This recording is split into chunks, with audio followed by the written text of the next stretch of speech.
Her ears rang. Suddenly, she stood up. Before her parents could even stop her, she walked towards the altar area. The church became silent. You ate the money meant for God's house. God is angry with you. You used it to build a house for yourself instead of the church you were supposed to use it to build. From the very first day Kiara Amarachuku Ugu was born, something about her felt different. She did not cry loudly like other babies do. Instead, she lay quietly, her eyes wide open, moving slowly as if she was watching something no one else could see. Her mother, Mrs. Tobechuku Ugu, often said Kiara looked like an old soul trapped in a child's body. Even as a baby, Kiara reacted strangely to certain people. She would smile warmly at some visitors and cry uncontrollably when others carried her. At first, her parents thought it was a normal child-baby behavior. As Kiara grew older, the strange signs became harder to ignore. At the age of 3, she once refused to follow her mother into a woman's shop. She held her mother's wrapper tightly and said, "Mama, let us not enter. The woman is something wrong with her." Later that day, they heard that the shop owner had collapsed from stress. The very woman Kiara refused to enter her shop. Her parents laughed it off, calling her imagination wild. They did not know how to explain what they were saying, so they chose to ignore it. When Kiara was 5 years old, her father decided it was time for them to relocate and moved to a bigger apartment and a cheaper house for that matter. The landlord of the house was friendly and the compound looked neat.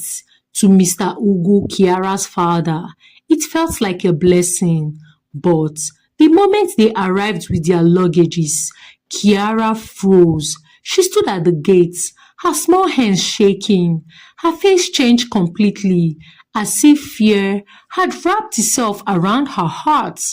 I don't like this house, she said quietly. Kiara, why are you saying mother that? Bent down and touched her face. Kiara, why are you saying that now? I don't want to enter, mommy. I don't want Kiara to enter. cried Please, suddenly. let's go back. Please, This house is let's not go good. back. This house is not good. Her crying became louder, attracting the attentions of neighbors. She refused to step inside no matter how much her parents begged her.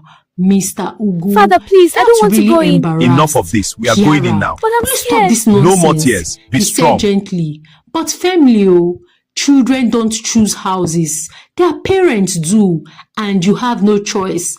But come with us. But Kiara held the gates tightly, crying as if her life depended on it. I don't like this place, she shouted. Something is inside it.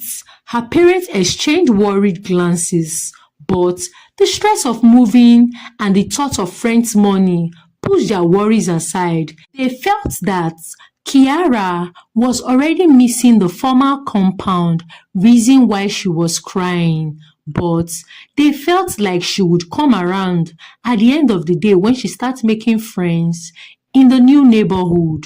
Eventually, they carried Kiara inside. That night, Kiara did not sleep. She sat up on the mattress, staring at the wall. Her mother noticed tears slightly rolling down her cheeks. "Mommy," Kiara whispered, "this house, I really don't like it. It doesn't like happiness."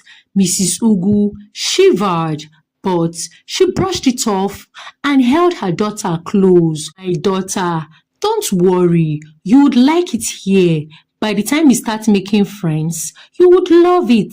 And so, the family of Mr. and Mrs. Tobechuku Ugu settled into their new apartment. A few days after moving in, Mr. Ugu returned home early from work.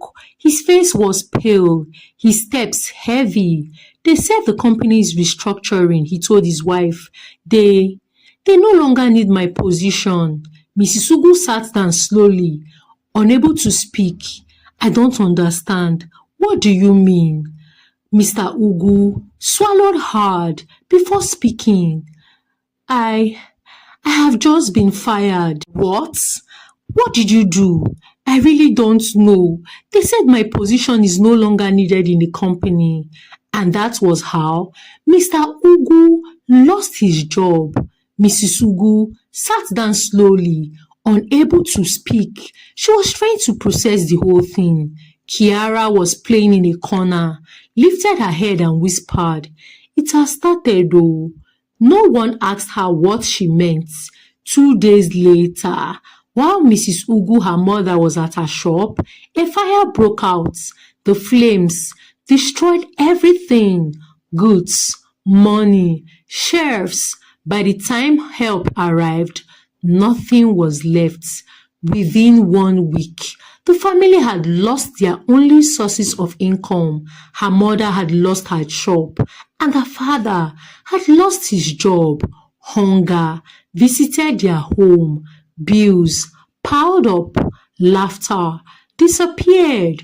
Kiara became quieter. She watched her parents struggle. One evening, Kiara knelt in front of her parents. "Daddy, Mommy," she said softly, "we must leave this house." Her parents were tired and frustrated. "Leave to where?" her father asked bitterly. "This land is not clean," Kiara continued. "The landlord buried something bad in the ground.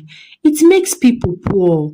Her parents froze. She went on, "That is why people enter rich and leave this house poor." At first, they argued. They accused her of repeating stories she had heard somewhere. But slowly, small things began to connect. It began to make sense. They started talking to neighbors quietly, asking questions and interacting with them. One woman said, "Before we moved here, my husband owned 3 shops in the main market.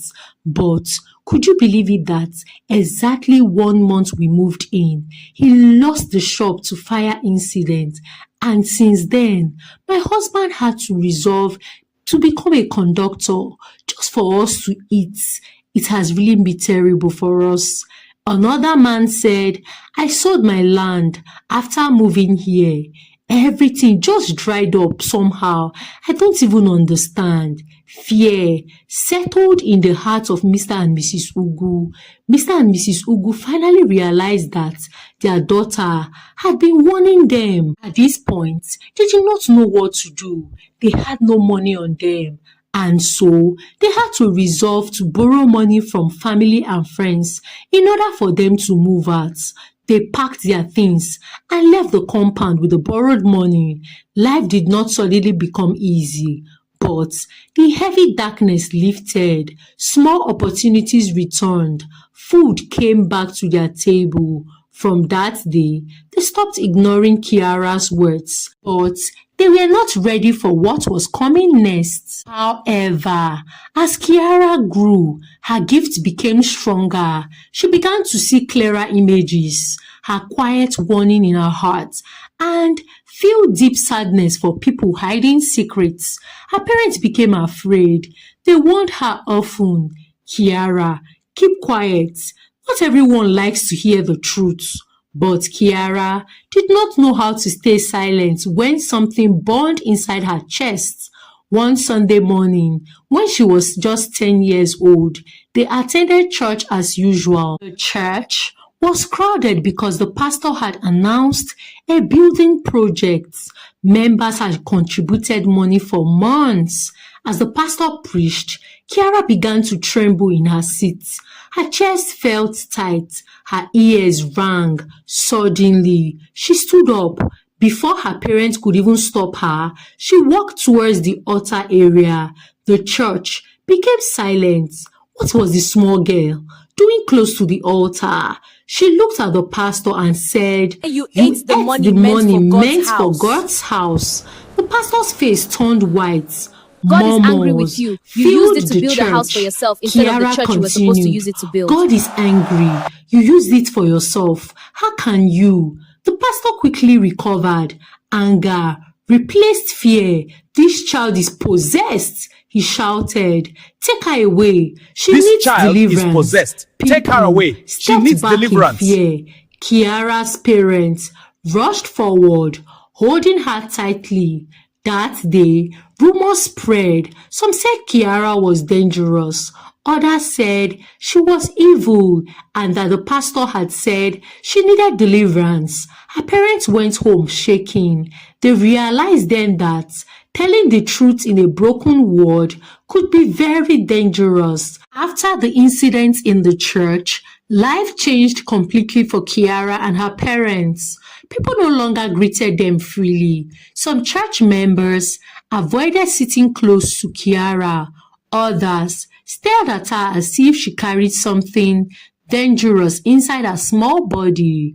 Whispers followed her wherever she went. Mr. and Mrs. Tobechukwu Ugu tried to protect their daughter, but fear had already entered their hearts. Still, Kiara's gift refused to be silenced. It was as if the more people tried to shut her mouth, the louder the truth inside her became. One afternoon, Mrs. Ugu sent Kiara to help her deliver food to a woman in the neighborhood named Mrs. Chiamaka. The woman was known to be cheerful and always spoke proudly about her husband, calling him the most faithful man alive. As Kiara handed over the food, she suddenly froze, her eyes darkened, and her hands began to shake. Your husband has another child, Kiara said quietly. The woman laughed at first. "My dear, this small girl, you talk anyhow. Don't joke like that now." Kiara looked up at her. "It is true. The child is already born. A woman close to you gave birth 3 months ago. The truth will soon come out." The woman looked at Kiara. Mrs. Chiamaka's smile disappeared. She became angry instantly. Get out of my house, you spoiled brat," she shouted. "Go and tell your parents to control you." Kiara returned home silently. 3 days later, loud cries filled the neighborhood. Mrs. Chiamaka had discovered the truth. Her so-called best friend, who claimed the baby's father was abroad, finally confessed the child belongs to Mrs. Chiamaka's husband. He remembered Kiara's words and it all made sense. Fear grew. Another time, a young man named Emeka visited the Ugu's house. He was excited because he had secured a travel opportunity with some of his friends for vacation. As he spoke happily, Kiara walked towards him. "Please, sir, don't go," she said. Everyone looked at her and busted into laughter. "My dear, you don't know how long I've been waiting for this opportunity." "Why?" Emeka asked jokingly. "There is death on that road," Kiara replied. Emeka felt uneasy but brushed it off. "I would be fine, don't worry." But somehow, he found it difficult and uneasy to travel, and so he stayed back at home. The next day, news broke. The bus carrying the travelers was involved in a terrible accident. No one survived. Emeka fell to his knees in shock. He had delayed his journey by 1 day. Stories spread quickly. Some people began to fear Kiara deeply. Others accused her of causing things she predicted. They did not understand that seeing danger did not mean creating it. As Kiara's name spread, accusation followed, of course. One evening, an angry woman stormed into the compound. "She's a witch!" the woman screamed. "She said my child would fall sick, and it happened." Mrs. Ugu, Kiara's mother, trembled. The truth was simple. Kiara only advised the woman to take better care of her weak-looking child. But fear does not listen to explanation. The woman threatened to report them to the community elders. That night, Mr. Ugu made a painful decision.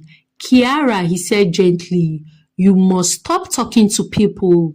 Kiara looked at him with confused eyes. But Daddy, I am only telling them what I see. I know, my child, he replied, holding back tears. But not everyone wants to hear it. Not everyone likes to hear the truth. From that day, Kiara was kept indoors. Her world became small and quiet. She watched life through windows. Her gifts, once loud and clear, became a burden she carried alone. She cried silently at night, asking God why sin was not a curse for her. She was even tired of seeing and hearing. She just wanted to have peace of mind, but she did not have total control over it. Life became painfully quiet for Kiara. After her parents warned her to stop talking to people, she obeyed them completely. She stayed indoors most times, sitting by the window, watching other children play outside. Her mouth was silent, but her eyes still saw everything. She saw sadness, she saw fear, she saw secrets, and she carried them alone. Mrs. Ugu, her mother, watched her daughter grow thinner and quieter by the day. Many nights, she found Kiara awake, staring into space.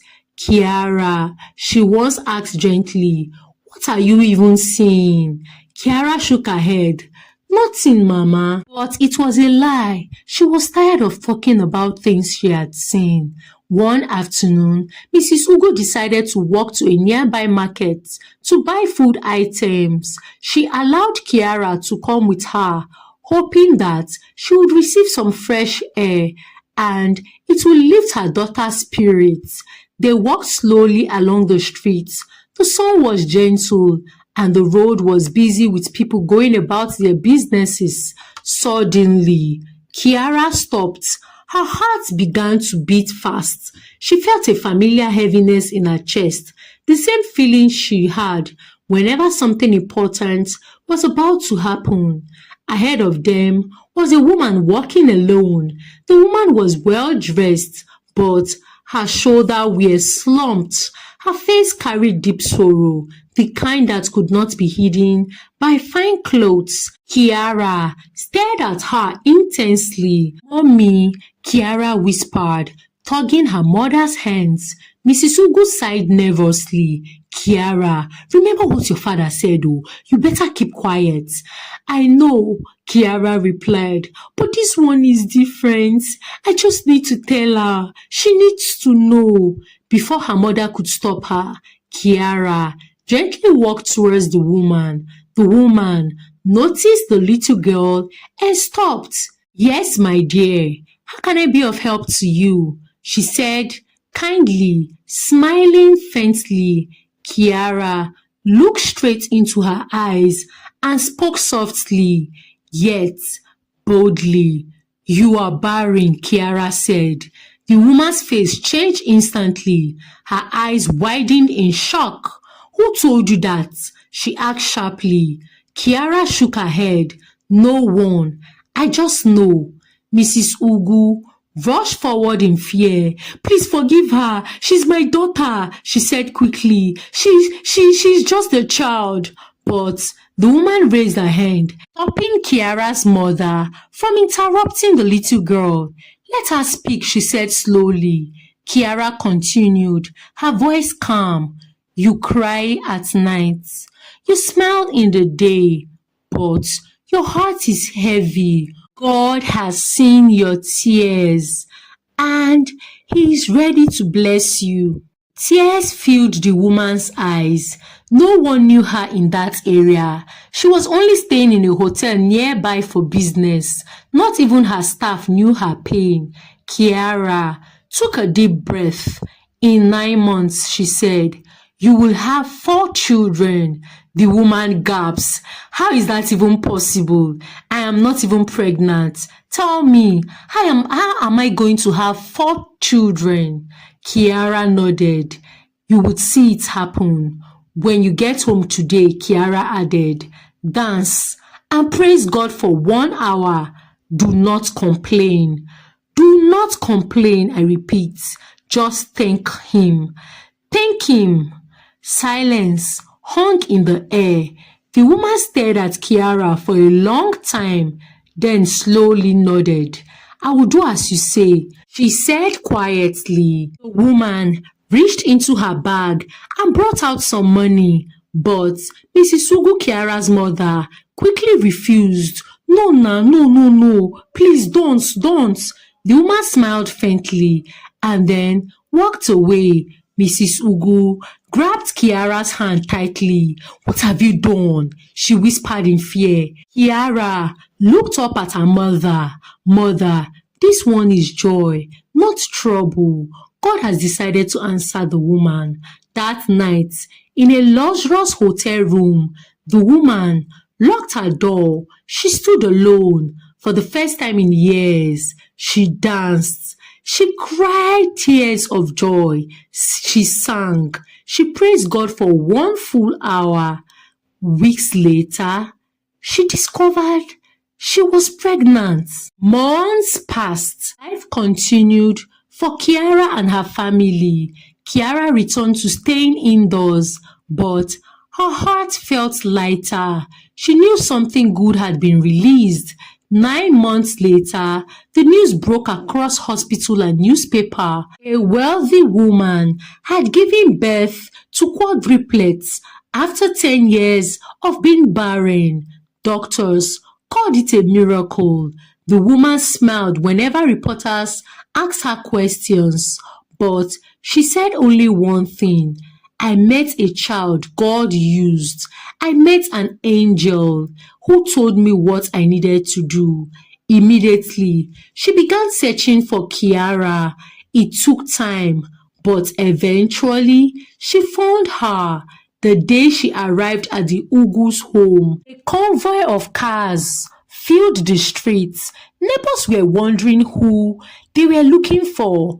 They thought maybe who would know a governor or a president? Neighbors gathered in shock. The woman stepped out, holding her babies. She walked straight to Kiara and knelt before her. Thank you, she said, tears streaming down her face. Thank you for allowing God to use you. Mr. and Mrs. Ugu stood frozen, looking at their daughter. They never believed the moments like this would ever come. They finally understood their daughter's gifts. The woman revealed she was a billionaire. She placed Kiara on a full scholarship and built a new house for her parents. That day, shame turned to joy, fear turned to honor. Kiara was no longer hidden. God had spoken for her, and the girl who saw beyond was finally seen. Those that called her witch and the people that mocked her now saw that indeed she was blessed beyond human comprehension. Thank you for watching. Have you ever met someone with such special gifts? Kindly share your thoughts about the story in the comment section. Like this video please, and kindly subscribe to this channel and follow if you're not already. And please, you can kindly share this video to your loved ones. Until I come your way again with another story. For now, from me, it is bye.